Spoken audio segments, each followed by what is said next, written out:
అందరికీ నమస్కారం. దేవునికి ఏ నైవేద్యం పెడితే ఎటువంటి ఫలితం?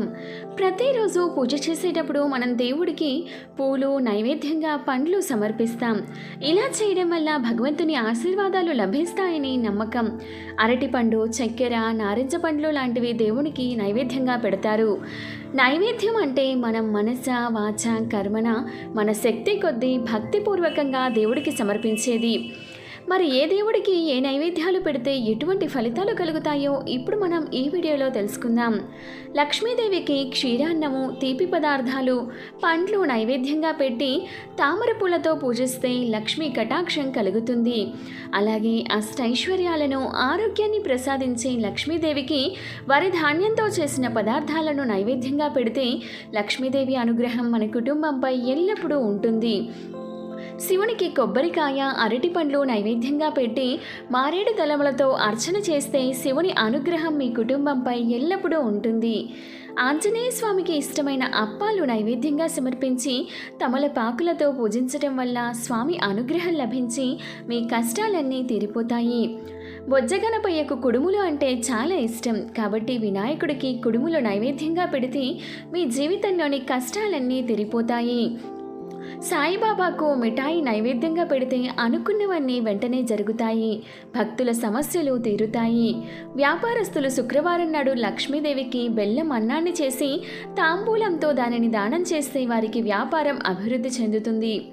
కలియుగ దైవంగా భావించి ఆ తిరుమల తిరుపతి వెంకటేశ్వర స్వామి వారికి శనివారం రోజు చాలా ప్రీతిపాత్రమైన రోజు. అందువల్ల శనివారం రోజున ఇంట్లో శ్రీ వెంకటేశ్వర స్వామిని పూజిస్తే ఆ స్వామివారికి ఇష్టమైన వడపప్పు, పానకం నైవేద్యంగా సమర్పించి తులసి దళాలతో పూజ చేయడం వల్ల మీ కోరికలన్నీ తీరుతాయి. అరటి పండును దేవునికి నైవేద్యంగా పెడితే ఆగిపోయిన పనులు త్వరగా పూర్తవుతాయి, అప్పుల బాధలు తొలగిపోతాయి. కొబ్బరికాయను దేవునికి నైవేద్యంగా పెడితే పనులు త్వరగా, సులభంగా పూర్తవుతాయి. అనుకున్న కార్యాలు దిగ్విజయంగా నెరవేరుతాయి. పై అధికారుల నుంచి ఎటువంటి సమస్యలు రావు. పులిహోరను దేవునికి నైవేద్యంగా పెడితే ఇంటి యజమాని యొక్క సంపాదన పెరుగుతుంది. సంపద అధిదేవుడు కుబేరుడు. ఆయన్ను ప్రసన్నం చేసుకునేందుకు పసుపు రంగు లడ్డూలను పట్టాలి. దేవునికి రవ్వ లడ్డూలను నైవేద్యంగా పెడితే అప్పుల బాధలు తీరిపోతాయి. సుబ్రహ్మణ్య స్వామికి పెసరపప్పు పొంగలిని నైవేద్యంగా పెడితే కుటుంబంలో కలహాలు తొలగుతాయి.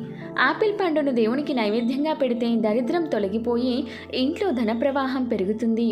శుక్రవారం నాడు లక్ష్మీదేవికి బెల్లం అన్నాన్ని నైవేద్యంగా పెడితే వారికి శ్రీ లక్ష్మీ కటాక్షం కలుగుతుంది. అరటి పండును గుజ్జుగా చేసి దేవునికి సమర్పించడం వల్ల దేవుని అనుగ్రహం లభిస్తుంది. కమలా పండ్లు దేవునికి నైవేద్యంగా సమర్పించడం వల్ల చాలా కాలంగా పెండింగ్లో ఉన్న పనులు నెరవేరుతాయి. నమ్మకమైన వ్యక్తులు ముందుకొచ్చి సహాయపడతారు, అన్నిటా విజయం సాధిస్తారు. శ్రీకృష్ణుడికి అటుకులతో చేసిన తీపి పదార్థాలు, వెన్న నైవేద్యంగా పెట్టి తులసి దళాలతో పూజిస్తే మీ కష్టాలు తీరుతాయి. సపోటా పండును దేవునికి నైవేద్యంగా పెడితే వివాహాది శుభకార్యాల విషయంలో ఎదురయ్యే ఆటంకాలు పూర్తిగా తొలగిపోతాయి. వివాహం కాని వారికి తొందరగా వివాహం నిశ్చయమవుతుంది. దేవునికి నేరేడు పండును నైవేద్యంగా సమర్పిస్తే నిరుత్సాహం దూరమవుతుంది. శనీశ్వరుడికి నేరేడు పండు నైవేద్యంగా పెడితే అనారోగ్య సమస్యలు దరిచేరవు. విష్ణువు అలాగే శివునికి నేరేడు పండ్లు నైవేద్యంగా పెడితే మీరు చేపట్టిన పనిలో విజయం సాధిస్తారు. ద్రాక్ష పండ్లు దేవునికి నైవేద్యంగా సమర్పిస్తే ఆనందం, సంతోషం లభిస్తాయి. నేతి అన్నాన్ని శివునికి నైవేద్యంగా పెడితే వారికి మృత్యుదోషాలన్నీ తొలగిపోతాయి. హనుమంతుడు ఎర్రటి ధాన్యాలను ఇష్టంగా స్వీకరిస్తాడు.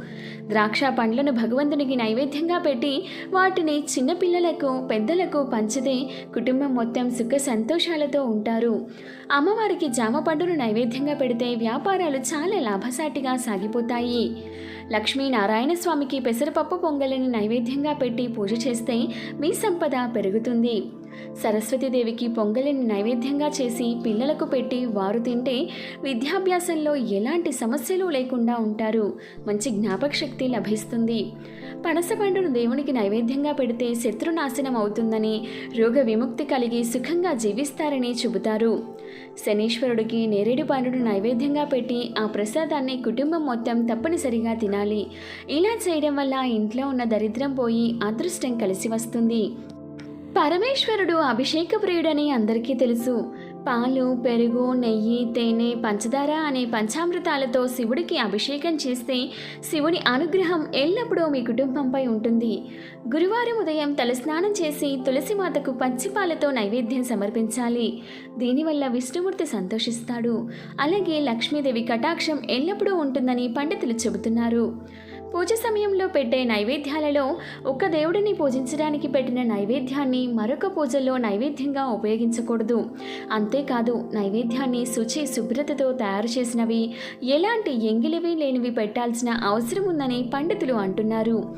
ఈ విధంగా ఆయా నైవేద్యాలను భక్తి శ్రద్ధలతో ఆయా దేవతలకు సమర్పిస్తే సకల శుభాలు కలుగుతాయి. దేవునికి నైవేద్యాన్ని సమర్పించిన తరువాత తప్పక ప్రసాదాన్ని తినాలి. వీడియో నచ్చితే ఒక లైక్ చేయండి. ఇటువంటి మరెన్నో మంచి డేస్ కోసం ఒకసారి మన ఛానల్ని విజిట్ చేసి సబ్స్క్రైబ్ చేసుకోండి. Thank you for watching.